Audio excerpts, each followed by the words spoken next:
कितने पाप हैं? 7। वैसे तो पाप अनगिनत हैं, पर हमारे जो शास्त्र कह रहे हैं, स्कंद पुराण कह रही है 7 पाप ऐसे होते हैं, उसमें से एक पाप ऐसा होता है जिसका दंड यमराज नहीं देता, जिसका दंड स्वयं महादेव देते हैं। 7 पाप में से एक पाप का दंड स्वयं महादेव को देना पड़ता है। वो कौन सा पाप है? 7 पाप में से एक पाप ऐसा है, स्कंद पुराण कर रही है, स्कंद पुराण वर्णन कर रही है, 7 पाप में से एक पाप ऐसा है जिसका दंड यमराज नहीं देता, धर्मराज नहीं देता, चित्रगुप्त महाराज नहीं देते, नरक में जाकर नहीं भोगना पड़ता, स्वयं महाकाल उसका दंड देते हैं। और ऐसा ऐसा भुगताते हैं, ऐसा ऐसा भुगताते हैं कि शरीर भी रहता है और भोगना भी पड़ता है, कष्ट भी भोगना पड़ता है। वो केवल 7 पाप में से एक पाप है। और जिंदगी में उस पाप को याद रखना, वो 7 पाप में से कौन सा पाप है जिसका दंड स्वयं महादेव भुगताते हैं।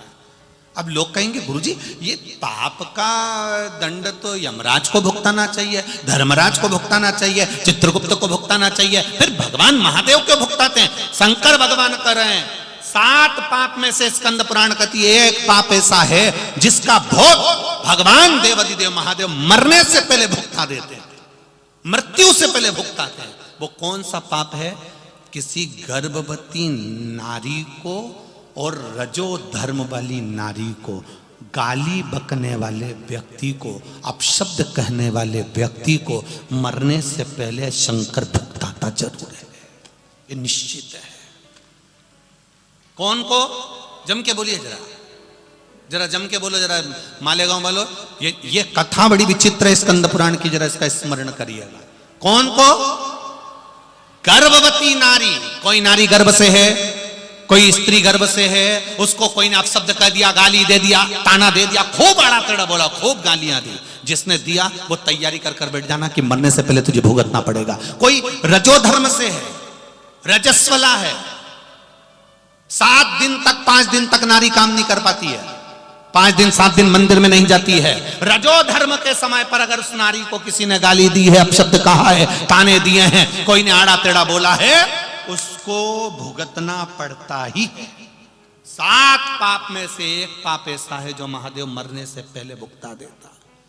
मेरा माताओं से एक निवेदन है, देवरानी जेठानियों से भी निवेदन है, परिवार के लोगों से भी निवेदन है, जब नारी रजस्वला धर्म में रहे, रजो धर्म में रहे, 5 दिन वो काम नहीं कर पाती है, उस समय पर तुम्हारा मुंह नहीं फूलना चाहिए, तुम्हें अपशब्द नहीं कहना चाहिए। घर में अगर काम करना हो तो करो, नहीं तो अपशब्द मत कहो। देवरानी रजो धर्म से हो गई, जेठानी का मुंह फूल गया, 4-4 बच्चों का रोटी में बनाऊं, टिफिन में बनाऊं, स्कूल में भेजूं, ये काम में करूं, वो काम में भेरूं, और ये महारानी जी बैठ गई। तैयारी कर ले कमला, तैयारी कर, तेरा क्या होगा रे कालिया, तैयारी।